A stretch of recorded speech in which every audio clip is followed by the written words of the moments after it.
Dive into a chilling collection of short terrifying stories that will haunt your mind and keep you up at night. Are you brave enough to listen?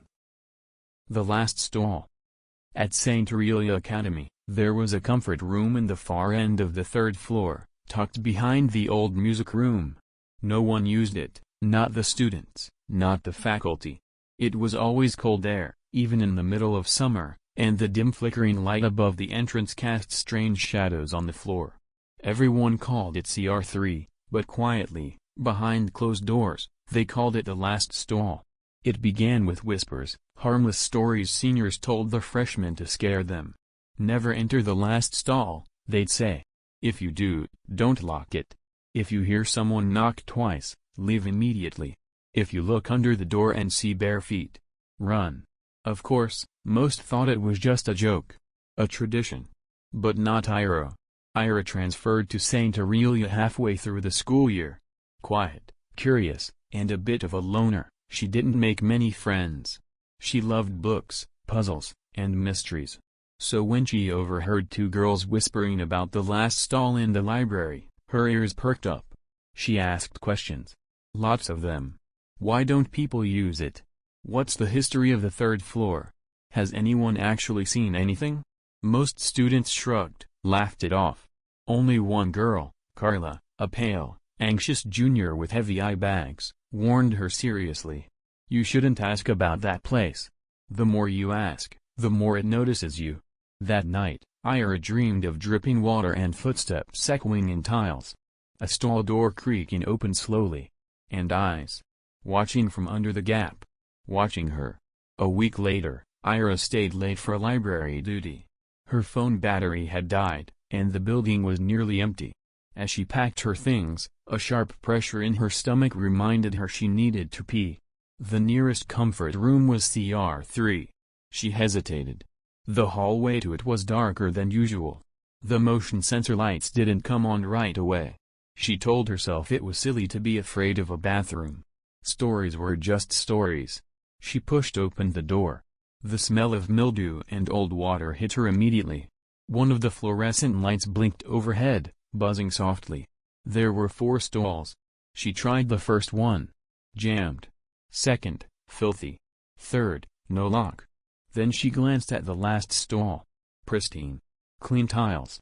A working door and open, just a crack. The heavy silence seemed to hum louder in her ears as she approached. She peered inside. Empty. She stepped in and shut the door. It clicked shut, and she reached to slide the lock. Knock. Knock. 2 soft, slow knocks. On the wall of the stall. Her breath caught. She looked down. No feet. She pressed her ear against the stall wall. Nothing. Ira tried to leave, but the lock jammed. Knock. Knock. This time, from behind her. On the door she had just closed. She didn't breathe. Then, slowly, she bent down and peeked under the door. Bare feet. Pale. Wet. Facing her. She froze, heart pounding in her ears. The feet didn't move. No shadow. No breathing. Just there. And then the knock came again. Faster this time. Urgent. Knock knock knock knock knock. Ira began shaking the door, whispering, begging, crying. "Let me out, please. Please." Then, silence. The feet were gone. The door creaked open slowly on its own. No one was there. Ira bolted, sprinting out of the comfort room and down the stairs, not stopping until she burst into the security office, gasping for breath. She never told anyone what happened. Not really. But she avoided the third floor entirely after that. That year, another student used CR3 after staying late. She never came home. All they found were her books and a phone in the last stall, its camera app still open. In the last image, a blurry photo of the floor, were bare feet. Wet. Pale. Facing the camera. The Last Stall, Part 2, The Reflection. After the missing girl incident, St. Aurelia tried to downplay it. They said she left the school grounds. That there was no evidence of foul play. That her last GPS ping had been outside the building. That the comfort room had nothing to do with it. But students knew better. Rumors spread like rot. Someone had seen her reflection in the bathroom mirror. Days after she vanished. Just for a moment, in the corner of their eye. Pale. Wide-eyed. Mouth open, as if screaming. The school locked CR3. Boarded it up. But that didn't stop the stories. Ira changed.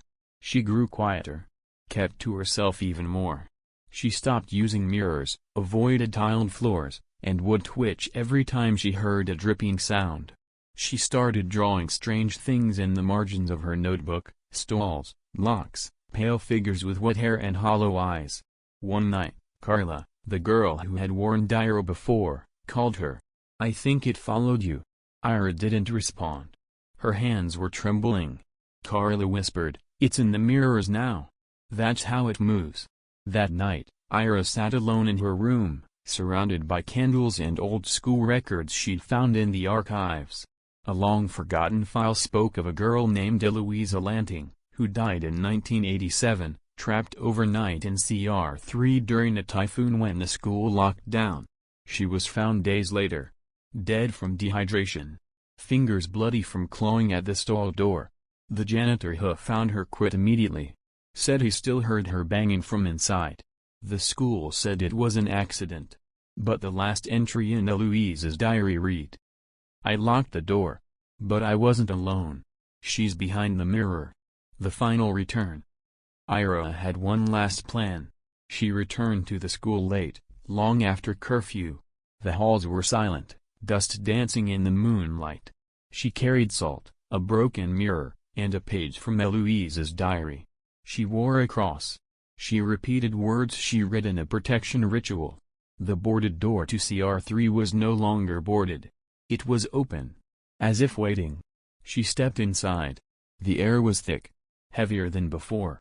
The smell of wet cement and rust filled her lungs. The last stall creaked open by itself. Inside. A mirror. Not there before. Cracked. Ancient. She looked into it. And she saw herself. But the reflection didn't move when she did. It smiled. Slowly.